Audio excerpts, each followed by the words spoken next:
In tonight's Tax Insider, a path forward for the U.S. Postal Service. This holiday season, it reported another staggering loss, $5.1 billion for fiscal year 2015.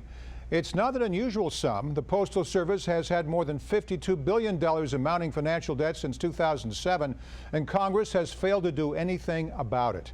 For more, I'm joined by David Williams, president of the nonpartisan Taxpayers Protection Alliance.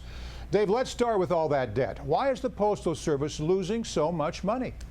Well, Morris, first of all, happy holidays. Thank you. And now let's really get into the Postal Service and why they're losing so much money. It's twofold. It's the Postal Service's fault, but it's also Congress's fault. First of all, let's look at the Postal Service, is that they are not changing with the times. They are losing billions of dollars a year. And you mentioned $52 billion since 2007. This is a lot of money, and this will be paid for by taxpayers if the Postal Service ever goes belly up. And they're not doing simple things. By going to 5-day mail delivery, that would save $2 billion a year. That is a lot of money to save by just stop delivering mail on Saturday, going to 5-day delivery.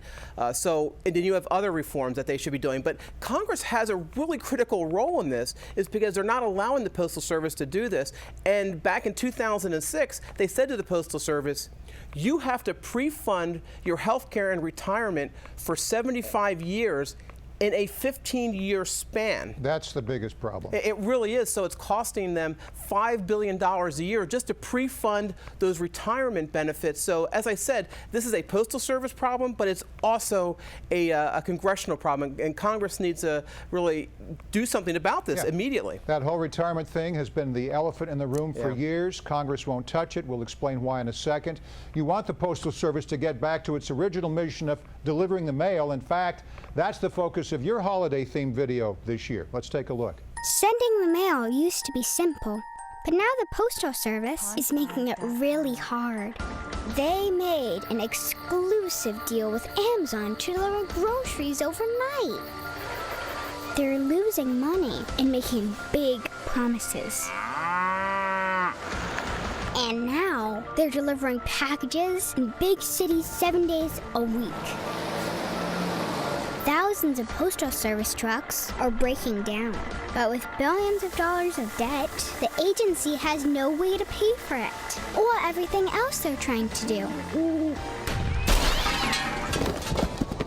Perhaps the Postal Service should stop cutting mail services in favor of these other costly things, and stick to what we really need them to do: deliver our letters.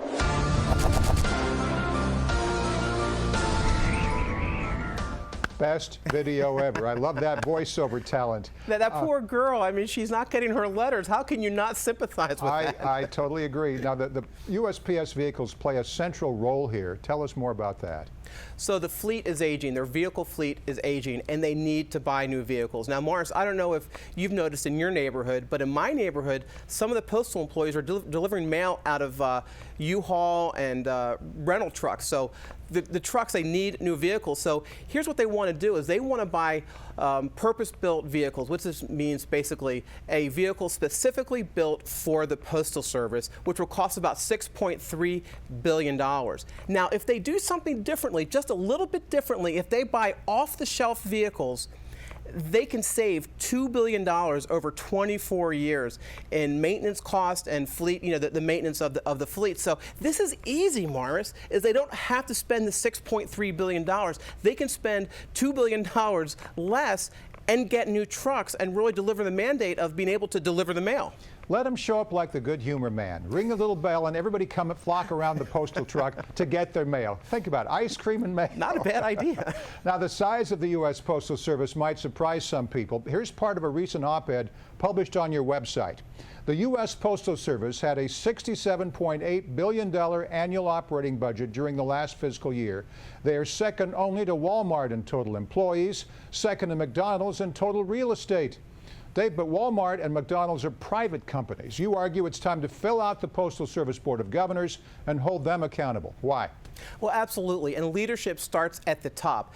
If you're McDonald's, if you're Walmart, it starts with the board of directors. With the Postal Service, it starts with the board of governors. They have 6 vacancies. So they have a lot of vacancy on the board of governors. And that's why there's no leadership. There's no one there to really take the reins of the Postal Service. And we want people to go into the board of governors that have private sector experience so they know how to cut costs. They know what to do, not just some government hack that goes in there and keeps business as usual. But this is where it all begins, really, is the leadership with the Board of Governors. Now let's get back to Congress. We talked about them briefly a second ago. Why can't lawmakers hold the Postal Service accountable, let alone why aren't the lawmakers accountable? Answer, I know ahead of time, their constituents in all these various areas, they're taking care of their own voters.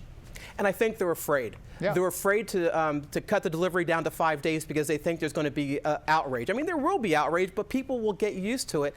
And there's not a lot of leadership in Congress. I mean, we spend most of the year debating budgets, appropriations bills at the last minute, so they don't talk about a lot of the important issues. And next year, Mars, they're going to be in session. Congress will be in session for 111 days. They're taking 6 to 7 weeks off in the summer, so they're not going to be in D.C. a lot, which I guess is a good thing on one hand.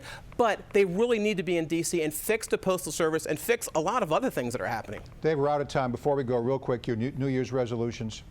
Yes, Congress, we want them to get back to regular order. No legislating by crisis, no legislating by deadline. They need to get their act together, and this is our biggest New Year's resolution for Congress next year. All right, good luck. Maybe something about when hell freezes over, but no, we'll be optimistic. Dave Williams, President of the Nonpartisan Taxpayers Protection Alliance. Thanks, Dave. Thank you.